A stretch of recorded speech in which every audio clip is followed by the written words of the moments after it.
Hello everyone! Welcome back to my YouTube channel. Welcome back to another vlog. So, pasensya na mga love, sobrang haggard ng lola nyo. And, magulo pa rin yung bahay ko. Kasing gulo ng buhay ko.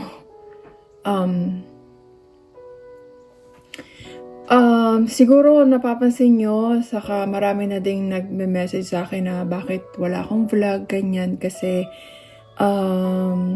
kung mapapansin niyo sa title mga loves, it's very hard for me to talk about this, but I feel like you guys deserve to know what really happened to Shenandoah.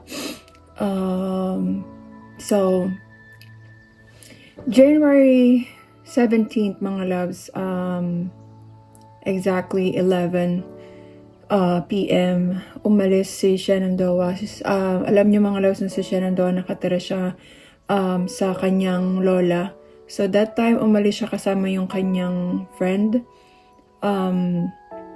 She was with her friends, and I'm not gonna mention any name kasi ayokong magkaroon ng problema mga loves. So, kasama niya yung dalawa niyang kaibigan. And nung time na yun mga loves, meron kaming employees party. So nasa party ako, yun yung party namin sa ospital mga loves. And that time I wasn't aware. I was with Adam that time. And somewhere around 3 AM mga loves ng January 18th, nakareceive ako ng tawag. And yung tawag na yun yung ang hirap mga loves eh. Yung tawag na yun yung paano ko ba aanuhin? Yung tawag na yun yung parang alam mo yung pakaramdam na parang gumuho ulit yung mundo mo. That time I was with Adam, and I am very thankful na nung time na yun kasama ko siya. So 3 in the morning receive ako ng tawag. Actually, tinatawagan na pala kasi mga loves yung cellphone ko is palagi naka-silent. Ang naka-receive ng tawag is si Adam. So nung time na yun, tinatawagan ako ni Sherry because yung cellphone ko is naka-silent, hindi ko narinig. So tumawag siya sa ospital, and luckily yung naka-duty na naka-work doon mga loves is kaibigan niya si Adam.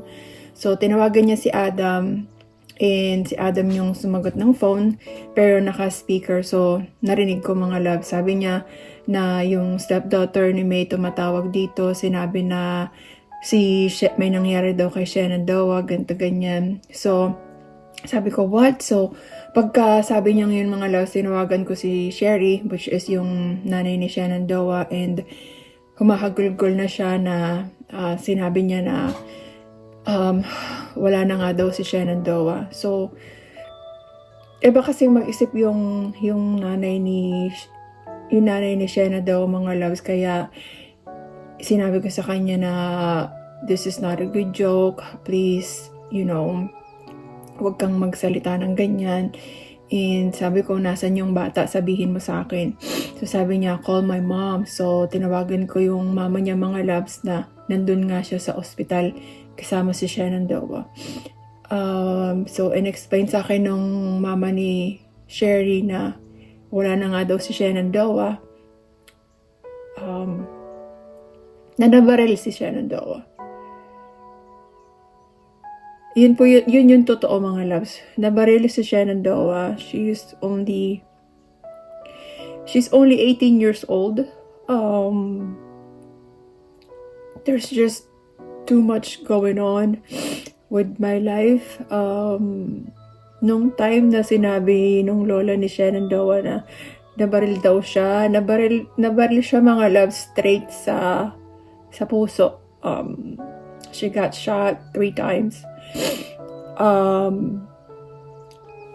Nung sinabi niya yun mga loves, alam niyo yung pakaramdam ko na in denial ako, na hindi ko matanggap yung na wala na yung bata. So,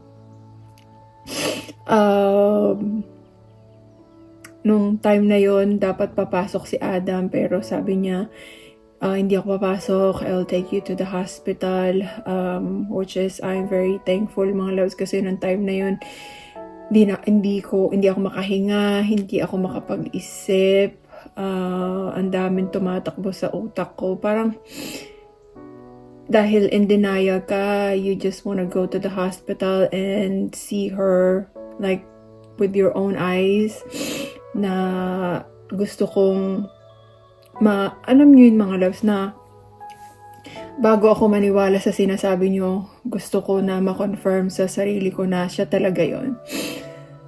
And pinag-drive kami ni Adam, pinick up namin si Sherry mga loves, and pagpunta namin ng hospital, na-release na nila yung body ni Shenandoah because of its murder case. So, tinawagan namin yung coroner. Sabi ko, baka pwedeng makita namin yung bata, ganyan. And sabi nila, in-schedule kami para makita si Shenandoah. And bumalik kami ng noon. And iyon mga love, dinala kami sa isang room na hindi namin siya pwedeng hawakan. Naka-view lang siya mga loves. So, we viewed her through the mirror. Andun, nakita ko nga mga loves na si Shenandoah nga yun. So, nung time na yun, unti-unti nag-sink in lahat mga loves, na parang bumalik na naman. Alam mo yung bumalik na naman sa dati na bakit nangyari? Sobrang bata na mga loves. And the day before she passed away, at 3:26 p.m. mga loves, minessage ako nung bata. Sabi niya, "Hi Maymay, just wanted to let you know na I got my own apartment and nag-sign na siya ng contract and she's ready to move in April." And sabi ko, I was so excited, I wanna see it. So, sinend niya sa akin lahat ng picture, mga loves, and she was very excited, and I told her na, if you need anything, you let me know, ganyan, para I can, bibilin ko yung mga bagay na kailangan mo sa apartment mo. Tapos sabi ko, when do you start your school? Sabi niya, sa August, kasi she wanted to be a rad tech. So, tapos makaka-receive ka ng tawag na ganun na parang ilang oras lang magkausap kayo, tapos sasabihin na wala na yung bata. So, nung nakita ko siya mga loves, sobrang hirap tanggapin kasi yung tao na bumaril sa kanya is nagpakamatay like 2 hours after niyang mabaril si Shenandoah. Naaawa ako sa bata mga loves kasi hindi deserve nung bata yung nangyari sa kanya. And she was my child. So, anak kasi yung turing ko sa kanya mga loves. Pagdating ko kasi dito sa Amerika, she was so little. She was only like 9 or 10. And siya yung parang naging anak ko nung dumating ako dito mga loves. And alam nyo naman yan, kahit namatay yung asawa ko, never akong nag-cut ng ties sa kanya at saka sa kay Sherry. Kaya yung bata mga loves, sobrang mahal na mahal ko. Kaya nung nawala siya, parang pakiramdam ko, dumating ako sa point mga loves na parang pakiramdam ko lahat na taong minamahal ko is iniiwan ako. March namatay yung asawa ko. November namatay yung lola ko mga loves. Yung lola ko na nasa Visaya, she passed away. And then ngayong January, namatay naman si Shenandoah. So, nagpakamatay yung tao na bumaril sa kanya kasi hindi ko maano mga loves hindi ko maintindihan na parang pakaramdam ko hindi namin nakamit yung hustisya kasi nagpakamatay din siya. Ganon. At ang inaano ko dun mga loves, nagkukwento sa akin yung bata na palagi daw niyang napapanaginipan si papo niya, which is yung late husband ko, and I really don't know the reason why. kung bakit. And I felt like, parang premonition ba yun na bakit niya palaging napapanaginipan si Papo niya. And yung panaginip naman is palaging masaya. And palagi niya sinasabi, I miss my Papo. Kasi si Kirby, mga loves, yun yung naging parang tatay talaga ni Shenandoah. So, pasensya na kahit wala akong upload for so many weeks. Ayun yung nangyari, mga loves. And sinusubukan ko pa rin maging matatag sa lahat ng mga nangyayari sa buhay ko. And I'm just really thankful, mga loves, kasi pakiramdam ko kung mag-isa lang ako dito, parang pakiramdam ko mababaliw na ako. Pakiramdam ko, mga loves, na I'm alone. Yung loss na Shenandoah is very difficult kasi ang dami mga taong gusto maging involved pero ayaw nila maging involved. I just don't want to like explain further kasi ayoko makasakit ng ibang tao. And gusto ko lang i-explain sa inyo, mga loves, na yung nangyari sa kanya, like nobody deserve to die like that, especially sa sobrang bata pa niya, mga loves. Naalala ko ng parang nung December lang, ang dami ko pinamili sa kanya, which is ganoon naman lagi ako, mga loves, na in-all in ko talaga na pag mahal kita, mahal talaga kita, para kung ano man yung mangyari, hindi ka magsisisi, wala kang pagsisisi sa buhay mo na sana nagawa ko to, yung ganyan. Ang hindi ko lang maintindihan, mga loves, kung bakit sa dinami-dami ng masasamang tao, bakit yung bata pa. Kasi sobrang bait ng batang yun, mga loves. Sobrang bait. Never ako nagkaroon ng problema sa kanya. Never kami nagkaroon ng hindi pagkakaintindihan. Kasi ang anak nga yun turing ko sa kanya, mga loves. Na pag may mga decision siya sa buhay, kinukonsulta niya ako. Ganun. So, naano ko, mga loves, na December lang magkasama kami. Pinag-shopping ko siya. Lahat ng mga favorite niya, binili ko. Tapos, bigla mong malalaman na pagigising ka na lang one day, wala na siya. Ganun. Ang inaano ko pa, mga loves, na mahal kasi siya ng late husband ko. So, iniisip ko, paano na lang yung mararamdaman ng late husband ko pag, alam mo yun, makita si Shenandoah. So, today is January 30th na finifilm ko to. And, nilibing namin siya January 23rd. Sobrang hirap, mga loves, kasi yung, alam mo yun, ako yung nag-ayos lahat. And ayoko kasi, kung alam nyo lang yung pinagdadaanan ko, ayokong ipasa sa inyo, mga loves, na hindi lang basta-basta kasi simple yung pinagdadaanan ko. But kinakaya ko. And sobrang pasalamat ko talaga, mga loves, kasi na si Adam nasa tabi ko. Alam niyo, na-realize ko na kaya siguro na meet ko siya ng mas maaga is because kapag ako lang mag-isa, mga loves, parang hindi ko talaga kakayanin. Hindi ko na talaga kakayanin. Like, I wasn't eating for a day and pinush na talaga ako, mga loves, na you have to eat. Pinagluto niya ako and sobrang laking tulong niya at ng mga anak niya, mga loves, na the moment they found out about it, niyakap nila ako na mahigpit, na gusto nilang matulog sa tabi ko, ganyan. And yung mama niya sobrang supportive.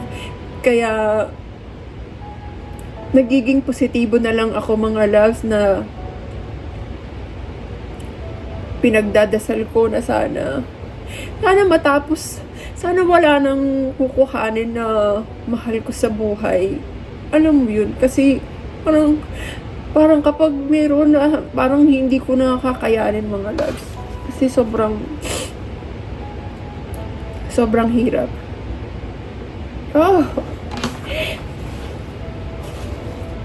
Oh, alam ko tatanungin nyo anong nangyari.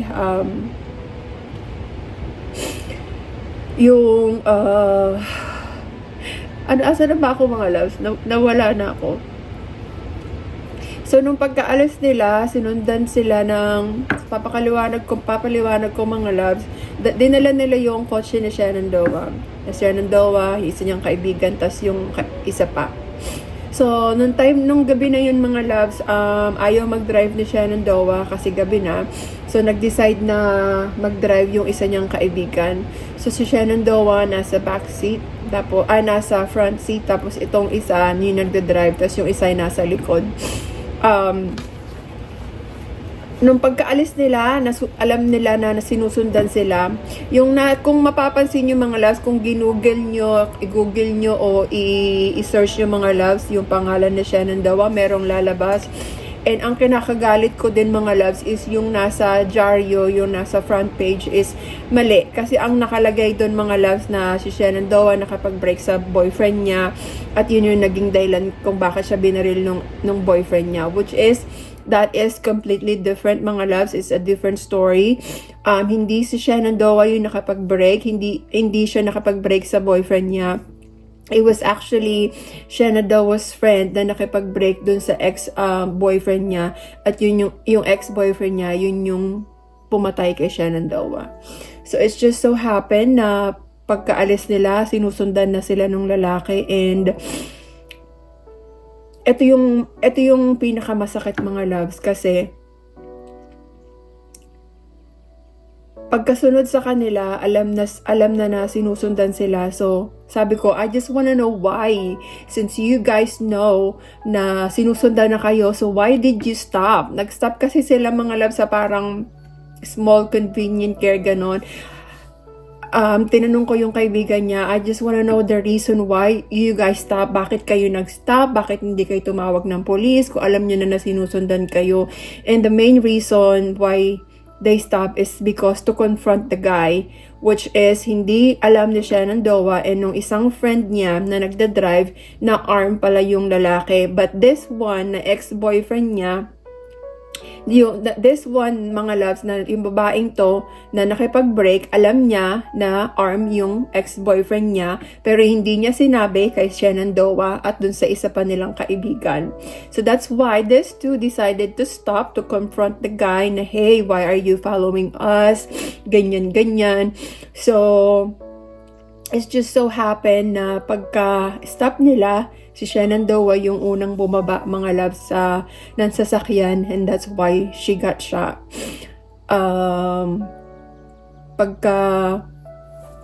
Pagkabaril sa kanya, yung unang bullet pa lang mga loves, yung dumiretso sa puso ng bata. Kaya she didn't even have the chance. And pinaulanan pa ng bala yung sasakyan ni Shenandoah para siguro mamatay din yung dalawa pa. But luckily they survive.